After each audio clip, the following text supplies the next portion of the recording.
La prière. Dans le livre de Daniel au chapitre 10 et au verset 11, nous lisons: Daniel, sois sans crainte, car dès le premier jour où tu as eu à cœur de comprendre et de t'humilier devant ton Dieu, tes paroles ont été entendues, et c'est à cause de tes paroles que je suis venu.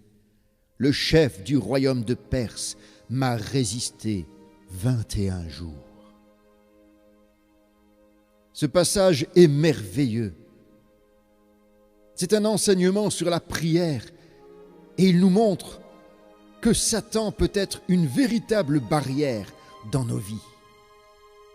Daniel avait jeûné et prié pendant 21 jours, qui s'étaient avérés particulièrement difficiles.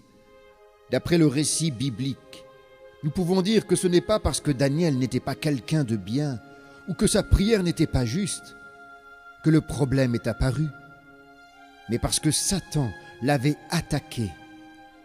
Le Seigneur avait envoyé ses messagers angéliques dire à Daniel que sa prière avait été entendue à partir du moment même où il s'était mis à prier le premier jour. Mais l'ange Gabriel fut attaqué par un ange de l'adversaire rencontré sur sa route et contre lequel il a dû combattre. Ce conflit se déroula dans les lieux célestes, invisible aux yeux de Daniel.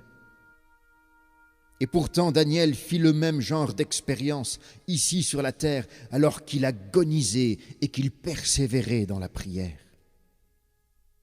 Il est dit dans Éphésiens 6:12, « Nous n'avons pas à lutter contre la chair et le sang, mais contre les dominations, contre les autorités, contre les princes de ce monde de ténèbres, contre les esprits méchants dans les lieux célestes. » L'attaque de Satan et la bataille qui s'ensuivit retardèrent la réponse de 3 semaines. Daniel était sur le point d'être vaincu et Satan aurait été heureux de le tuer. Mais Dieu n'a pas permis à Daniel de supporter une chose à laquelle il n'aurait pu résister. Un grand nombre de nos prières rencontrent des obstacles placés par Satan sur notre route. Mais ne soyons pas dans la crainte lorsque les réponses à nos prières se font désespérément attendre et que nos prières viennent à s'entasser, car bientôt les réponses tant souhaitées vont arriver en grand nombre et nous submerger. Quand cela se produira, non seulement nous recevrons tous les exaucements, mais ceux-ci seront également accompagnés de nouvelles bénédictions. Ô mon frère, ma sœur, ne désespère pas dans la prière, persévère, continue, loue ton Dieu, proclame sa bonté, sa puissance, sa magnificence, son autorité, parce que Dieu a déjà envoyé la réponse dès le moment où tu t'es humilié, dès l'instant où tu as élevé ta voix. Dieu a envoyé ses anges pour agir et pour te donner la réponse dont tu as besoin. Alors ne sois pas découragé. L'ennemi a été vaincu il y a 2000 ans à la croix du Calvaire. Jésus l'a dépouillé de toutes ses armes. Alors prends courage, lève les yeux vers le ciel, parce que ta délivrance approche, parce que ta délivrance arrive, parce que ta bénédiction vient, parce que la réponse à ta prière a déjà été envoyée. J'aimerais t'encourager aujourd'hui à persévérer dans la prière, à ne pas baisser les bras, même quand Dieu semble ne pas répondre à ta demande. Dans Romains 8:26, il est écrit « Nous ne savons pas ce qu'il convient de demander dans nos prières. » C'est alors que l'Esprit nous aide dans notre faiblesse. Et c'est par des soupirs inexprimables qu'il intercède au travers de nous. Il arrive souvent que ce soit justement les réponses aux prières que nous adressons à Dieu qui soient la cause de la plupart des difficultés que nous rencontrons dans notre vie chrétienne. Par exemple, nous prions pour avoir davantage de patience. Et notre Père met sur notre route des personnes qui vont éprouver jusqu'au bout notre patience. Parce que la tribulation produit la patience, dit Romains 5, verset 3. Nous demandons à Dieu de nous donner un esprit de soumission. Et alors Dieu, pour nous l'apprendre, nous fait encore passer par des épreuves douloureuses, car c'est ainsi que nous apprenons l'obéissance, tout comme Christ qui l'a lui-même apprise par les choses qu'il a souffertes. Hébreux 3, versets 7 à 8. Nous prions pour ne pas être égoïstes, et Dieu nous donne des occasions de nous sacrifier, afin que nous fassions passer en priorité les besoins de nos frères et sœurs. Nous demandons à Dieu qu'il nous donne force et humilité. Et alors un messager de Satan vient nous tourmenter jusqu'à ce que, prosternés devant Dieu, nous l'implorions pour qu'il chasse cet intrus de notre vie. Comme les apôtres l'ont fait, nous nous écrions « Seigneur, augmente notre foi, augmente ma foi !» C'est alors que notre argent semble prendre des ailes et s'envoler, ou qu'une autre épreuve se produise, exigeant de nous une foi telle que nous n'en avons jamais expérimentée avant. Nous prions pour avoir une vie à l'image de Christ, qui implique que nous revêtions l'humilité d'un agneau. Et c'est alors qu'on nous accuse injustement, sans même nous donner la possibilité de fournir la moindre explication. Et ceci parce qu'il n'a pas ouvert la bouche, semblable à un agneau qu'on mène à la boucherie, dira Ésaïe 53. Nous demandons au Seigneur qu'il nous revête de sa bonté, et bientôt nous nous retrouvons aux prises avec une tempête, et nous sommes poussés à nous endurcir et à nous irriter. Nous prions pour être paisibles, et soudain nos nerfs extrêmement tendus sont éprouvés au maximum, afin que nous sachions que lorsqu'il nous envoie sa paix, personne n'a le pouvoir de la troubler. Nous prions que Dieu nous donne de l'amour pour les autres, et il nous met en relation avec des personnes particulièrement difficiles à aimer, qui tiennent des propos ayant l'art de nous provoquer et d'exciter nos sentiments. Et s'il le fait, c'est parce que l'amour est patient. L'amour est serviable, il ne s'enfle pas d'orgueil, il ne cherche pas son intérêt, il ne s'irrite pas, il pardonne tout, il croit tout, il espère tout, il supporte tout. L'amour ne périt jamais. 1 Corinthiens 13. Lorsque nous demandons au Seigneur d'être semblable à Jésus, sa réponse est celle-ci. Je t'ai éprouvé au creuset de l'affliction. Ton cœur sera-t-il ferme? Tes mains auront-elles de la force? Peux-tu boire la coupe que je bois? Le chemin de la paix et de la victoire est d'accepter toutes les circonstances et toutes les épreuves comme venant directement de la main de notre Dieu. Car il est écrit, nous savons du reste, frères, sœurs, que toute chose concourt au bien de ceux qui aiment Dieu et de ceux qui sont appelés selon son dessein. Le chemin de la paix et de la victoire, c'est d'accepter et de croire que nous sommes assis dans les lieux célestes en Jésus-Christ, au-dessus des nuages, dans la présence même de son trône et dans sa gloire, et de considérer les circonstances que nous rencontrons comme nous étant destinés avec amour de la part de Dieu. J'ai prié pour être fort, et je me retrouve avec la sensation d'avoir perdu tout contact, qu'il soit humain ou divin. L'amour sur lequel je m'appuyais s'est éteint. Il a meurtri mon cœur. La main que je serrais dans la mienne s'est retirée.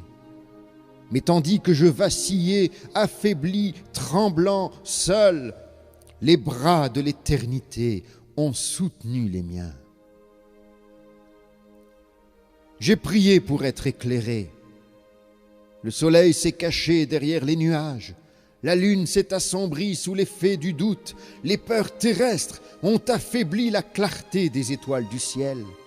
Et toutes les flammes du chandelier que je tenais se sont éteintes. Mais alors que je me tenais dans l'obscurité, enveloppé de la nuit, le visage de Jésus-Christ a illuminé mes ténèbres. J'ai prié pour la paix et rêvé d'un bien-être reposant, un sommeil paisible, sans douleur, un doux repos, sans bruit. Et au-dessus de ma tête, les cieux s'étaient assombris et l'attaque de mes ennemis s'était intensifiée. Mais tandis que la bataille faisait rage et que soufflaient les vents sauvages, j'entendis sa voix et ressentis la paix parfaite de mon Sauveur dans ma vie. Ô toi, Seigneur, qui es bon, réponds ainsi à chacune de mes prières, selon ta sagesse et non selon ce que je crois être le meilleur. Parce qu'en fin de compte, tu as le meilleur pour ma vie. Et je veux te faire confiance dans toutes les circonstances de ma vie, sachant que mes destinées sont dans tes mains et que je t'appartiens pour l'éternité. À toi soit la gloire, la louange, la puissance, l'honneur au siècle des siècles. Amen. Dans le jardin de Gethsémane, Jésus priait son Père. Les disciples étaient tous endormis, mais lui, il priait. Père, si tu voulais éloigner de moi cette coupe, toutefois que ma volonté ne se fasse pas, mais la tienne. Alors un ange lui apparut du ciel pour le fortifier. Étant en agonie, il priait plus instamment, et sa sueur devint comme des grumeaux de sang qui tombaient à terre.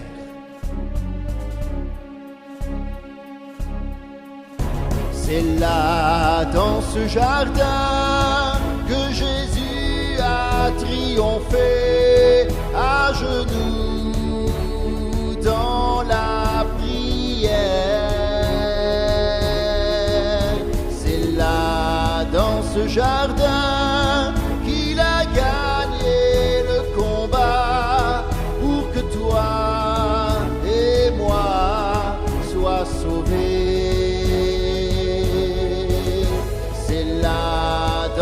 Jardin que Jésus a triomphé, à genoux dans la prière. C'est là, dans ce jardin, qu'il a gagné le combat pour que toi et moi soient sauvés. Dans le jardin de Gethsémane, Jésus priait son Père. Les disciples étaient tous endormis, mais lui, il priait. Mon Père, s'il est possible que cette coupe s'éloigne de moi, toutefois non pas ce que je veux, mais ce que tu veux. Et il vint vers les disciples qu'il trouva endormis, et il dit à Pierre, vous n'avez donc pu veiller 1 heure avec moi, veillez et priez, afin que vous ne tombiez pas dans la tentation. L'esprit est bien disposé, mais la chair est faible. C'est dans la prière que la force nous est donnée d'accomplir sa volonté.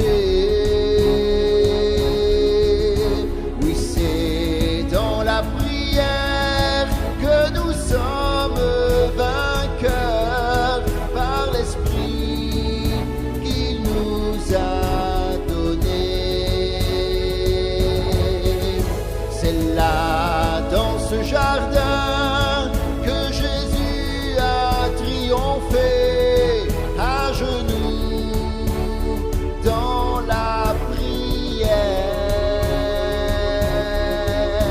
C'est là dans ce jardin qu'il a gagné le combat pour que toi et moi sois sauvés.